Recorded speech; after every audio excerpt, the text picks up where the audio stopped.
Olá pessoal, tudo bem com vocês? Aqui é Jorge falando e nesse vídeo eu quero tratar a respeito de algumas perguntas que já me fizeram sobre essa situação que nós estamos vivendo do coronavírus, do isolamento social, e uma delas é a respeito da abertura ou não das igrejas.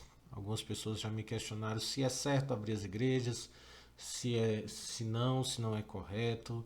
E eu não vou responder essa pergunta, gente, com base em ciência ou política, porque eu nem sou cientista, eu nem sou infectologista e também não sou político. A minha tentativa aqui é tratar desse assunto no viés bíblico-teológico.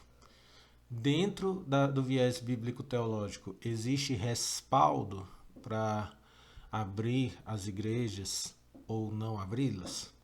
E aí, para falar disso, eu quero trazer aqui rapidamente 3 versículos que eu separei que vão embasar o meu posicionamento particular sobre isso. Um é Atos, capítulo de número 7, verso 48, quando Estevão diz: Mas o Altíssimo não habita em templos feitos por mãos de homens, como diz o profeta. Outro texto bem conhecido, Mateus 18, verso 20, diz assim: Porque onde estiverem 2 ou 3 reunidos em meu nome, aí eu estou no meio deles. E um outro verso que é 1 Coríntios, capítulo de número 3, verso 16, que Paulo diz: Não sabeis vós que sois templo de Deus e que o Espírito de Deus habita em vós? Esses 3 textos, gente, eles são para mim uma forma da gente entender a visão bíblica a respeito dessa questão da igreja como lugar geográfico. E aí, toda vez que eu falar de igreja aqui nesse vídeo, eu vou estar falando de igreja como espaço físico, local geográfico, endereço, um prédio estabelecido. Eu não vou estar falando de igreja como organismo, como comunhão dos irmãos. Eu quero falar nessa perspectiva de local, de espaço, certo? Então, quando eu falar de igreja, entenda dessa forma. É, Se você olhar de acordo com a doutrina bíblica, com os ensinos comuns encontrados nas Escrituras, também encontrado no Antigo Testamento, você nota que há uma tentativa de Deus, dentro de sua revelação, de fazer com que o homem evolua, se liberte dessa ideia de que a divindade está vinculada a um espaço geográfico. É uma tentativa de Deus o tempo todo. Os israelitas, por exemplo, os hebreus, eles constroem esse pensamento porque eles estavam rodeados por culturas idólatras, politeístas, e que tinham no templo o símbolo máximo de onde aquele Deus se manifestava, daquele Deus habitava. Então, na história de Israel, eles vão construindo o culto ao Deus único, também tomando emprestado essas concepções das suas culturas ao derredor. Mas há uma tentativa, principalmente dentro da visão dos profetas, dentro do discurso profético, de fazer com que o povo de Israel evolua, ela possa sair desse nível. Mas não era fácil para eles fazerem essa desvinculação. E aí a gente tem aqui, por exemplo, a fala de Jesus, que eu li para vocês de Mateus 18, 20, que é uma fala que a gente não entende o nível, a profundidade e o choque daquilo que ele está afirmando, porque Jesus vivia numa época em que o judeu era obrigado pelo menos a ir uma vez por ano ao templo em Jerusalém. Todo judeu tinha que fazer essa viagem, todo bom judeu, judeu religioso, que seguia as observações religiosas, eles eram obrigados a sair de suas casas e ir até o templo lá em Jerusalém para que pudessem cultuar a Deus, porque havia sim essa concepção de que Deus estava no templo, de que Deus estava ali naquele espaço geográfico onde as pessoas iriam se encontrar com Ele pelo menos uma vez no ano. Jesus, quando fala, quando estiverem 2 ou 3 reunidos em meu nome, ele está querendo afirmar, ir contra essa ideia, na verdade, de que Deus habita um espaço físico, de que Deus está limitado à geografia de um templo. Deus está no meio da comunhão dos irmãos. Aonde os irmãos estão juntos em nome dele, ali ele habita. Então, Jesus vai de encontro a essa ideia. Estevão, em Atos 7, repete essa ideia quando ele diz: Deus não habita em templos. Deus não habita em templos humanos, em prédios com endereço, com espaço, com salinha. Não habita em altares humanos. Deus habita em outro espaço. E aí Paulo vai responder para nós que o espaço onde Deus prefere habitar hoje é em nós, é no nosso interior. Deus habita em nós. Nós nos tornamos os templos de Deus. Eu e você, que cremos no Senhor, que buscamos viver uma vida de acordo com a sua vontade, a partir dessas escolhas, a partir dessas decisões, nós vamos nos tornando espaço onde Deus habita. Então por que principalmente os evangélicos, a gente vê hoje nessa batalha de abrir ou não a igreja no meio de uma pandemia, a gente vê os evangélicos brigando por isso. Nós estamos vendo os evangélicos discutindo em torno dessa obrigatoriedade de se abrir a igreja. E aí eu vou falar para vocês. A igreja evangélica, e aí eu vou falar do recorte brasileiro, igreja evangélica brasileira, não segue essa orientação. A maioria das igrejas não segue essa orientação. Na verdade, é comum na cultura evangélica criar a ideia de que o crente precisa estar no prédio, precisa ir à igreja para poder ouvir a voz de Deus, para poder ter um encontro com Deus, para poder ser transformado por Deus.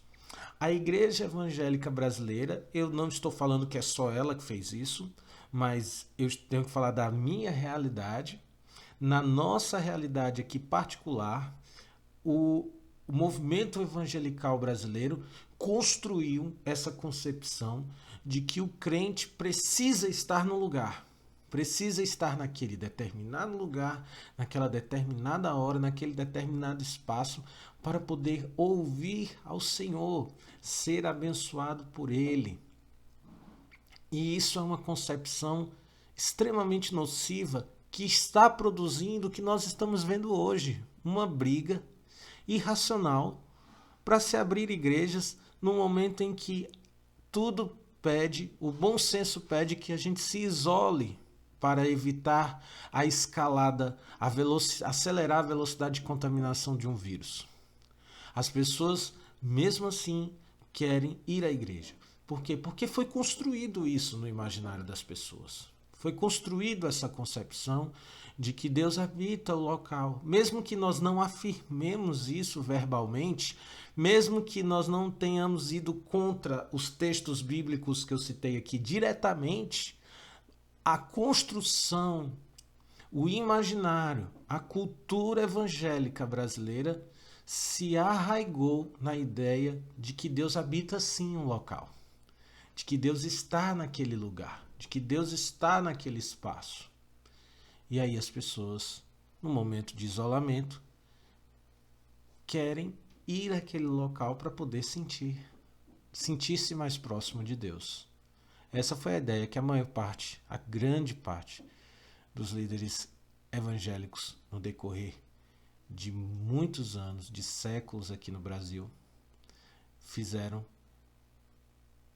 construíram esse tipo de raciocínio dentro do imaginário cristão evangélico brasileiro, e aí nós estamos agora vendo onde isso deu. É claro que a gente tem questões envolvidas aí, claro que tem questão financeira, claro que tem dízimo no meio disso. Por mais que a gente tenha hoje meios eletrônicos para você fazer sua contribuição, os líderes sabem que a maior parte das pessoas preferem estar na igreja para levar a sua contribuição, levar o seu dízimo, levar a sua oferta. É claro, e se não tem culto, não tem arrecadação. E se não tem arrecadação, não se paga os encargos que a igreja tem. as despesas da igreja. É lógico. Uma das missões hoje de um pastor é manter o espaço físico funcionando. Então, essa ideia que foi construída, somado-se às questões de ordem prática, faz com que os pastores evangélicos brasileiros pressionem o governo para que se abra igrejas.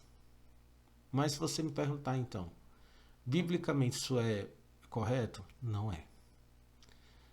Baseado na Bíblia, é correto essa dependência que o cristão, que o servo ou a serva de Deus tem do local físico? Não, não é. Essa dependência não é correta. Essa dependência, na verdade, nos atrapalha. Porque quando Paulo diz, vós sois templo de Deus e o Espírito Santo habita em vós, quando eu não compreendo essa ideia, quando eu me coloco como alguém que vai se encontrar com Deus, eu perco na dinâmica da minha vida, na dinâmica da minha rotina, na dinâmica do meu convívio social, na dinâmica das minhas relações familiares, eu perco a compreensão, eu perco o relacionamento com Deus que ocorre fora das paredes. Quando eu foco muito, quando eu crio na mente das pessoas a ideia de que Deus está ali, naquele lugar, eu faço com que as pessoas percam essa outra dimensão de Deus habitando em mim, de Deus estando comigo, de Deus caminhando comigo através da minha história, Deus habitando comigo outros espaços. E aí eu vivo em outros espaços de qualquer maneira, mas quando eu vou para a igreja, eu me transformo. Eu visto uma máscara, eu me adapto, porque ali é o local onde Deus está. Então, gente, para encerrar esse vídeo, para não ficar muito longo, a ideia é essa. Não é correto. A Bíblia não nos ensina. A palavra de Deus nos ensina o contrário. Que a gente aprenda a depender menos de espaços físicos e depender mais do Senhor, habitando em nós, trazendo consolo à nossa alma e nos trazendo revelação de quem Ele é em nós. Claro que a comunhão é importante. E aí nós temos alguns meios para, nesse curto período de isolamento, tentar minimizar a ausência de comunhão, de convívio presencial. Tem os meios eletrônicos, tem as redes sociais, tem uma infinidade de formas. Mas a comunhão, ela não está necessariamente vinculada ao espaço físico. O espaço físico é um meio, é uma forma de viabilizar a comunhão. Mas a comunhão tem que ser maior do que o espaço físico. Amém? É essa a dúvida que eu queria responder para vocês. Tem uma outra dúvida que eu vou gravar um outro vídeo, tá? Para não ficar muito longo, que é uma pergunta sobre o coronavírus e o apocalipse. Eu vou gravar um outro vídeo, vou soltar aqui no canal. Mas eu queria nesse momento responder essa questão das igrejas, tá? Comenta aí embaixo o que você achou, curta esse vídeo, compartilha com alguém que tem alguma dúvida, alguma questão sobre esse assunto. Vai nos dando ideias, dicas, para a gente poder ir movimentando o canal. Eu vou gravar um outro vídeo depois, conversando um pouco com vocês sobre algumas dificuldades que eu tenho para manter a continuidade do canal. E aí a gente vai trocando ideias no decorrer desse tempo, tá bom? Que Deus abençoe você, que a gente possa passar logo por essa crise, que Deus nos liberte o mais rápido possível de tudo isso, que a gente possa vencer e superar com a graça e com o poder de Deus no meio de nós. Amém? Deus abençoe a sua vida. Tchau, tchau.